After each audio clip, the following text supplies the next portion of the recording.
Hey, welcome back to Stock Talk with Erik Anthony. Happy Thursday. For today's show, I have some pretty cool updates on some things that caught my attention out in the market regarding ALPP, NIO, Palantir. All right, well, let's get into it. Okay, so for Palantir today, I'm just going to give you guys a quick update. At the time of this recording, it's up just under 10%. So we'll see how it goes for the remainder of the day. But this news just came out. Palantir Technologies announced today that the United States Space Systems Command, Battle Management Command, Control, and Communications awarded Palantir just north of $53 million increase on May 24th to its 2021 award of $121.5 million, which will now bring its total value of the contract to just north of $175 million. And ultimately, this ensures the continuous delivery of Palantir's data and decisions platform to support national security objectives through March 2023. The contract modification continues Palantir's data as a service platform capabilities, which allow mission areas within the Air Force, Space Force, and NORAD Northcom to integrate, clean, share, and leverage data to help make decisions on personnel management, strategic and operational planning, cross-based situational awareness, and collaboration across combatant commands. I don't know if I said that correctly, but either way, big news. So again, like I said earlier, the contract is up Palantir is up just under 10% at the time of this recording, and a lot of it has to do with this just about $54 million contract increase to its existing contract. So anyway, that's a quick update with Palantir. Let's move on to NIO. If you guys have been, subscribers of the channel, you guys know when we check out the different sectors that we follow. In our EV sector, we typically follow the likings of like some of our lithium battery plays, along with NIO, Polestar, and Tesla in regard to the EV companies. Now, it wasn't until recently that I hopped into NIO, but I thought it'd be cool to kind of bring you guys to attention because I was actually talking to one of my friends about why I thought NIO would be on a little bit of a tear once everything kind of subsided out in China with their lockdowns. And if you guys have been paying attention to the news, or if you haven't, China has actually finally started to kind of, I guess the best way is to lax some of those restrictions. And now production, specifically with NIO, has started to come back. And we did get some numbers. I'm not going to get too much into the details regarding each of the numbers, but remember, we have earnings coming up around the corner for them. And one thing you guys do want to keep in mind is that NIO had an increase of about 38% in its production. So that already is a huge benchmark to hit. Now, one thing, if you guys can look right here, you'll see that NIO in the past week, since the news I'm about to tell you right now, has been up just under 28%. Honestly, I was able to get in around the 15-14 mark.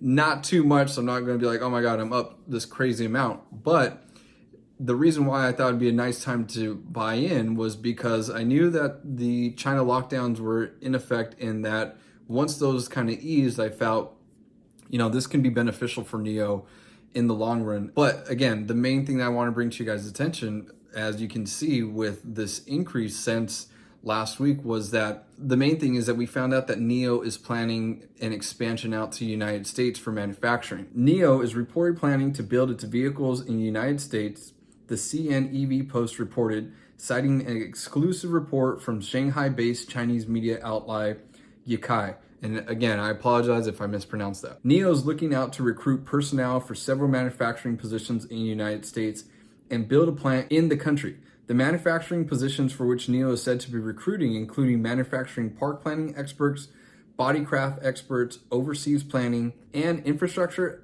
and overseas logistic project managers. Again, I don't think this has been confirmed yet by NIO, so a lot of this is just rumbles from the job postings that have been cited.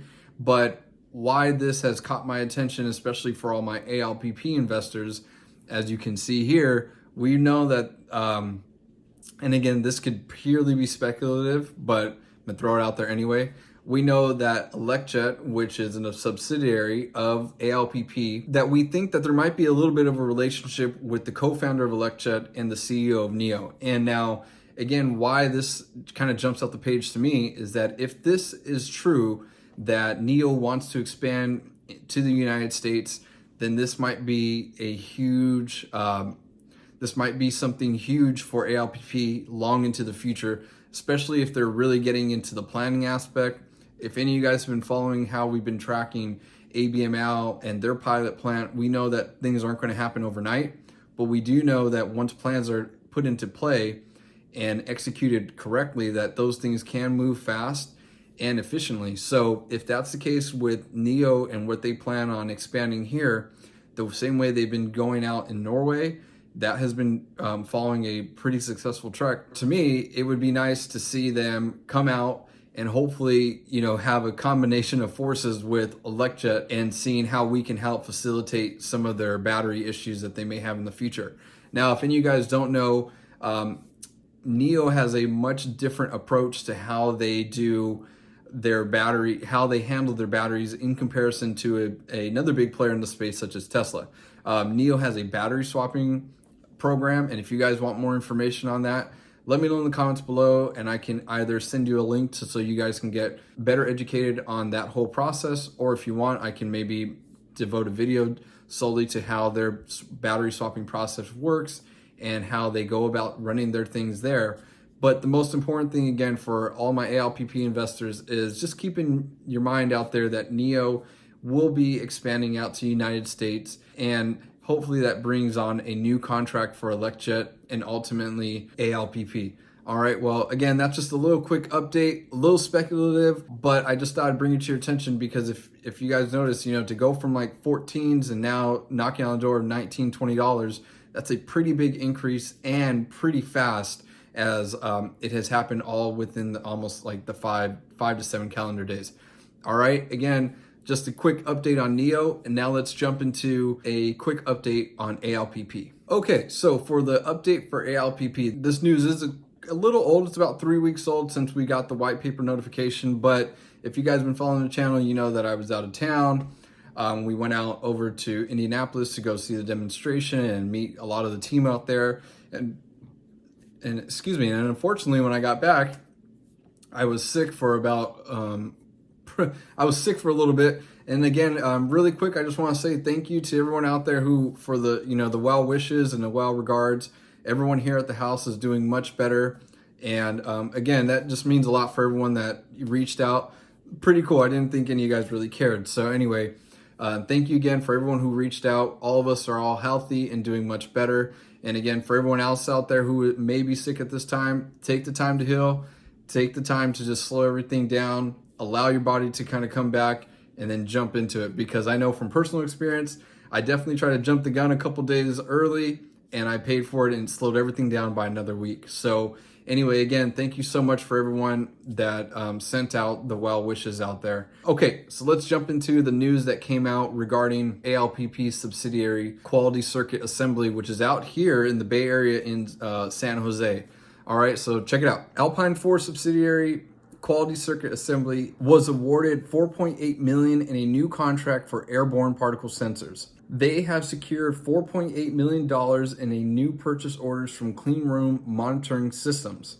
Kent Wilson, CEO of Alpine 4, had this to say.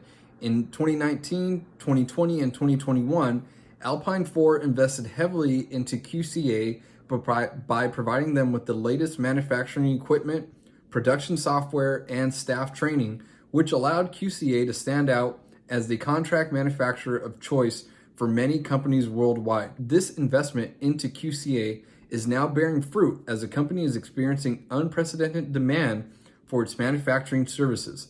This order represents an order size 30% larger than we usually get from these customers. While we do attribute these orders from the investment Alpine 4 made into QCA over the past 3 years, it has been driven by the talented team at QCA that keep our customers' orders flowing, even with the deep supply challenges we are facing globally. And here's a little bit about Quality Circuit Assembly in case you guys didn't know. They have been providing electronic contract manufacturing solutions delivered to its customers via strategic business partnerships for 3 decades. Our ability is to encompass a wide variety of skills, beginning with prototypes and culminating into the ongoing manufacturing of a complete product or assembly. Turnkey solutions are tailored around each customer's specific requirements. QCA is conveniently located in San Jose, California, with close proximity to San Jose Airport and all major carriers. Its primary aim is to provide contract manufacturing solutions to market-leading companies within the industrial, scientific, instrumentation, military, medical, and green economy. QCA resides in the A4 Manufacturing Inc. portfolio and is considered a stabilizer/facilitator company of Alpine 4's DSF business model. And if any of you guys don't know what DSF stands for, that stands for driver, stabilizer, and facilitator. Driver, stabilizer, and facilitator. So from here on out in the future, if I ever mention DSF, remember driver, stabilizer, facilitator. But anyway, that's just a quick update that we received regarding ALPP. Now, since the time that I've been out as well, we've also received the earnings report. So expect a deeper dive on the earnings report that was just recently released from ALPP. I know over the past few weeks or even the past month and a half, 2 months, we've kind of seen a little bit of a downtrend with ALPP. But again, like always, remember, the stock is not the business. And again, this contract, I think, just shows another side of the many different facets that ALPP has underneath its umbrella with all of its subsidiaries. So again, thank you so much for checking in with Stock Talk with Erik Anthony. And like always, I'll see you mañana.